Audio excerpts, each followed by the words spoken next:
கோவை வ.உ.சி. பூங்கா பகுதியில் உள்ள நேரு விளையாட்டு அரங்கில் ஸ்ரீ ராமகிருஷ்ணா மகளிர் கல்லூரி சார்பாக நடைபெற்ற விளையாட்டு விழா. கோவை மாவட்ட காவல்துறை துணை ஆணையர் திவ்யா சிறப்பு விருந்தினராக கலந்து கொண்டு போட்டிகளை துவக்கி வைத்தார். ஸ்ரீ ராமகிருஷ்ணா மகளிர் கலை அறிவியல் கல்லூரியின் 35வது விளையாட்டு விழா கோவை நேரு விளையாட்டரங்கில் நடைபெற்றது.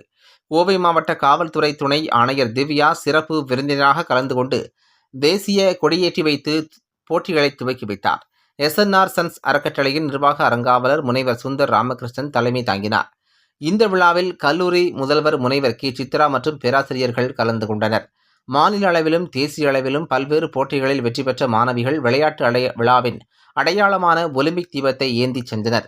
சிறப்பு விருந்தினராக கலந்து கொண்ட திவ்யா தனது உரையில் கூறுகையில், பெண்கள் உடல் நலமும் மனநலமும் உடையவர்களாக இருந்தால்தான் எதிர்காலத்தை துணிவோடும் தெளிவோடும் எதிர்கொள்ள முடியும். அதனால் கல்லூரி மாணவிகள் கல்வியோடு உடல்நலத்தை பாதுகாப்பதிலும் தீவிர கவனம் செலுத்த வேண்டும்.